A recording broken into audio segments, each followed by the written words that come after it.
I'll briefly explain Gematria.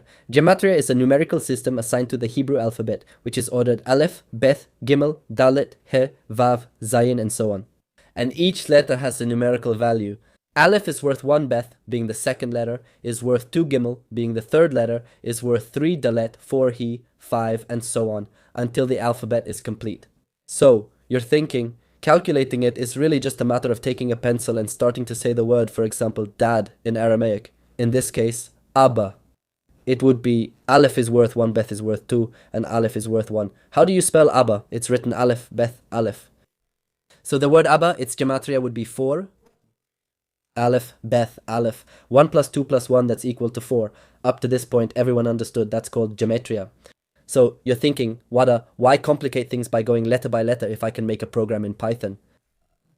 Let's not complicate things by taking a calculator and adding, no. Let's write a program in Python. Much easier, right? So that's the program. I'm going to show you, I'm going to run the program here. And this is the Gematria calculator I made. Yes, I write Gematria without the letter U in the middle. Please forgive me. But that's how it is. So it's thinking, for example, Abba. Yes? Okay, I'll show you the program a little, okay? For those who are interested. First, make a matrix with the values of each letter, ta. And not to get too technical, the point is that in the end I thought, okay, maybe I'll let the user type on the keyboard. But no, because it gets much more complicated for me, at least in terms of the program. So I said, no, well, I'm going to block it and I'll have the keyboard. Why did I think that? Because there are people like me, for example, who have a keyboard with Hebrew letters. Here you can see it. It has letters in Spanish, but it also has letters in Hebrew. But if someone who doesn't have a Hebrew keyboard, which is probably most of you, wanted to use my Gematria calculator, it would be very complicated for them. So I decided to put a keyboard on the screen. But you might wonder, what if you want to erase? I included every detail. If you want to erase everything, ta. So Abba, calculate geometry, 4. I included this so the person can learn, not just write random words. So the person can see the numerical value of each word. For example, the word king, melej, where is it? Melej, oh, consecutive, in a row. So calculating Gematria, it's equal to 90, right? That's how Gematria works. What's happening? He's thinking there's a problem. Not everyone knows Hebrew. I mean, my calculator is very nice and all, but if someone doesn't know Hebrew, what do they do? Well, or not. I mean, it's not fair. He's thinking there's another way. And it's to make a calculator, but the calculator translates what the user wants to write. That is, if the user writes the program in Spanish, which I put here, and this is a program, it's actually much easier because this one uses an API with Google Translate, so it's much simpler. That is, here it uses Google Translate. So it's thinking, okay, what the person in Latin America should do is write the word in Spanish and the Gematria. What the program does is translate it into Hebrew and gives you the Gematria, much simpler, right? Here's the other program, but there's a problem. I'll show you which one. First, take a look at the program. It's this one. This is the program. So let's say, for example, the dog is blue. So calculate the Gematria. And I set it to also tell me like the word Akelev Kayol. The dog, Ekwe Akelev Kayol, blue. The dog is blue. The word is in Hebrew, it doesn't exist, right? Ekwe Akelev Kayol. And it calculates the geometry for you. The geometry of this sentence is 121. You can do the calculation 5, 20, 32, ta, but there's a huge problem with this program. And the thing is, Google Translate really isn't a very good translator. Sometimes the problem with Google Translate is that it translates. Google Translate is Google's translator, and I base myself on an API that takes from Google Translate. Yeah? So what happens? What if from Google Translate, if someone wants to write a sentence in my program, in this program, the translation they're going to get is the translation from Google Translate. And Google Translate isn't very good. It's not very good, and I've already done a few tests. And honestly, the Hebrew is inaccurate. It's a problem. So I still have this problem that if someone wants to calculate the gematria of a sentence, it doesn't work for them. With a word, it might work, but not with a sentence. So I want to ask you all here, if anyone in the audience has any idea how to solve this problem. What is the problem? For example, the word dog. Dog. Dog? Kelev? Okay. Dog? Yes. 5220 plus 30 plus 2. That's the problem. This is where I want to ask the audience. I want to ask you all. Okay, I have these two programs in Python, the calculator and the calculator with the translator. With hundreds of you here, do you have any ideas? Do you have any idea how I could use this program? Does doing Gematria and using this program help anyone? I mean, besides me, when I get really, let's say, lazy or bored to calculate Gematria, I just type it in there and it gives me the answer. But is there any use for it? So that's the first thing I wanted to ask you. The second thing I want to ask you as the audience. Do you think this has any use for any type of person? Wait, someone here says ChatGPT has good translations. They say good point. So you're saying that instead of using the Google API, I should use the ChatGPT API. It could be. But do you know what the big difference is that the ChatGPT API charges? ChatGPT charges you for each, like for the tokens. Google doesn't charge you. Google is free unless you use it for large scale translation. Like if you start translating a bunch of books, that's true. If you start translating a lot of things, then yeah, you couldn't do it. I'll read some comments, okay? My God, you're a programmer. I'm actually a chemical engineer, not a programmer. But like most engineers in Israel, I'm not sure about elsewhere. It's important to know programming here. Programming is the future.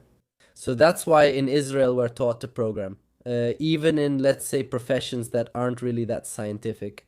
Me, well, yes, because I'm an engineer, but even in other fields that aren't engineering, they teach programming. Obviously, it's a bit more basic, but still. That's all. I'll return to the program topic now.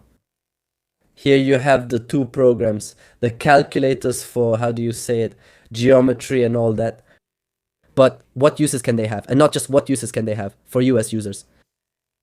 Is there any other feature, how do you say it, any other characteristic you would like to add to this? Is there anything else you could use it for? For example, I don't know. This is much more complex, but it could be done.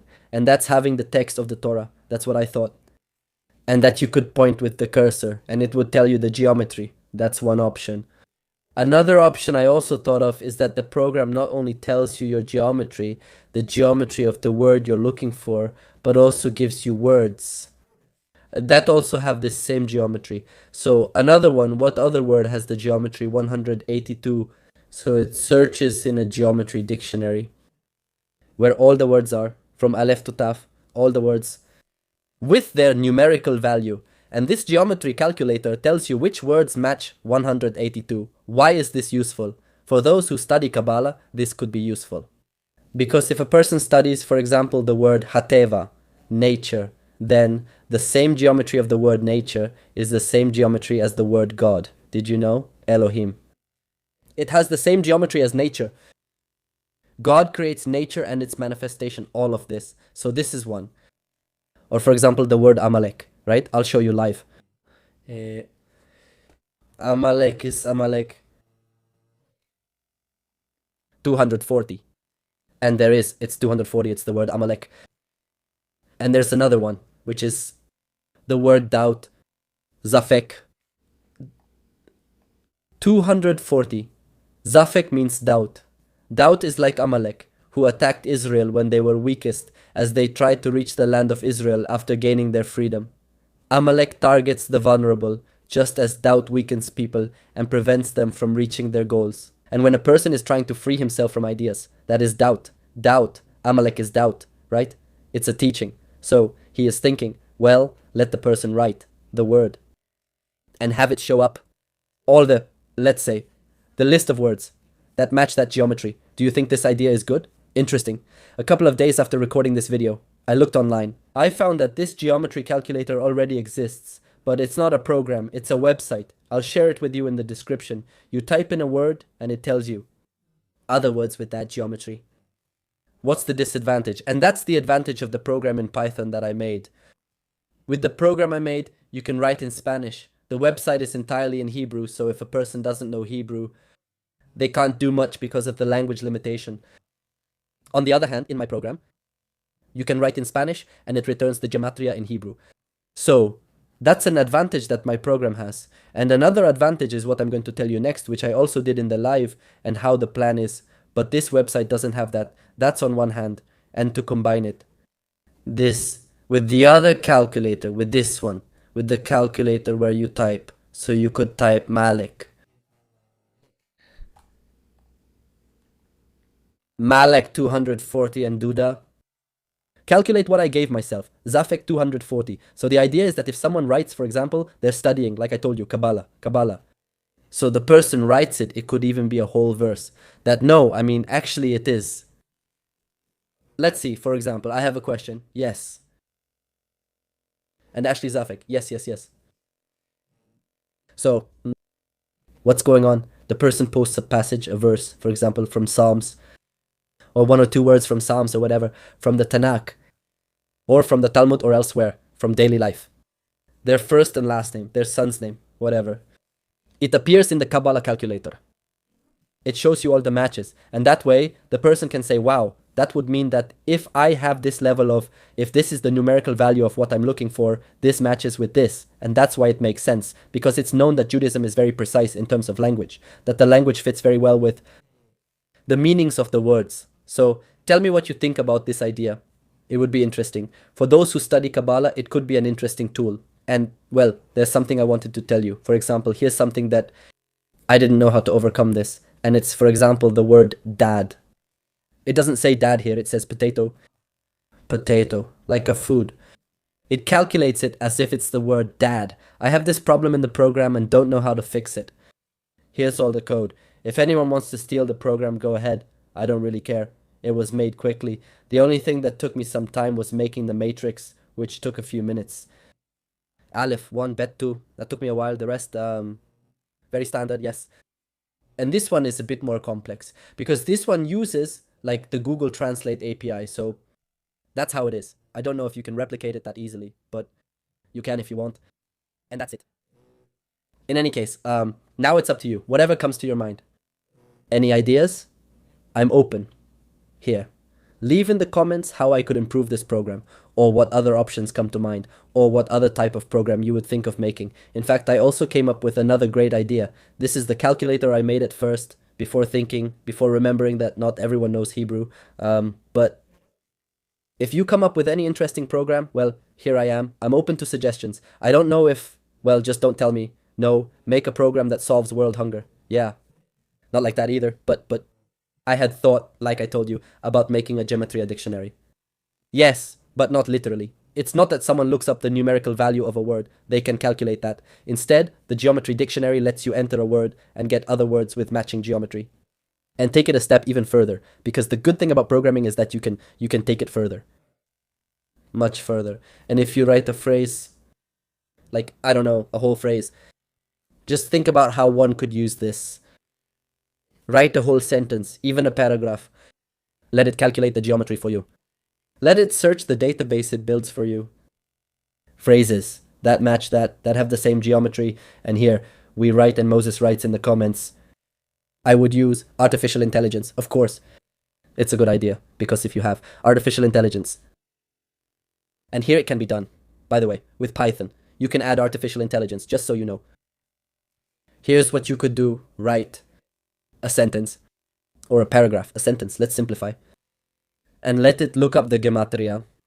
Now, with artificial intelligence, let it take words from the dictionary and start to form sentences that match that same Gematria. There would be many sentences and combinations, allowing the person to analyze which sentences match. So, imagine this. A person has a verse, a pasuk, for example, Bereshit bara Elohim magero ki metashaman betagetz. In the beginning, God created the heavens and the earth. What Gematria? Truth. It turns out that this verse matches with the Gematria of the Psalm 119, verse 40. Tom, the same one. What's more, it turns out it matches with a phrase in the Midrash of ta ta ta ta ta, if you understand me. There's a lot to do, there's a lot that can be done. Obviously, we have to build AI so that the sentences make sense. And as we saw, Google Translate isn't always accurate because you put in Papa, and it comes out as if it were dad. So you have to put potato, potato. Do you understand? It's more complex, but to confirm, it's also a bit complicated. This is another one. Let's see. How do you say it? Another obstacle is when someone, for example, writes a sentence in Spanish and you get the translation. How can someone confirm it's a good translation? If the person doesn't know Hebrew, it's not. You can't verify it, seriously. Unless you ask someone who knows Hebrew. Here's another one. How do you say it? Obstacle. But anyway, I'll leave it here. Think about it. Ideas. I'm open to ideas here, obviously. I don't have time since I'm returning to the army in 2 days. I'll be in the army. Again, another good round of time, but if I'm free again. Kisses to Tashem. Let's move forward with this good idea, because I think it could be an interesting product for people who use this kind of thing. So, I'll leave it in the comments. If you have any ideas on how you can improve this program, what else we can add, what's useful, uses it could have, let me know. And kisses to Tashem. With Hashem's help. With Hashem's help, may He give us intelligence and minimize our mistakes.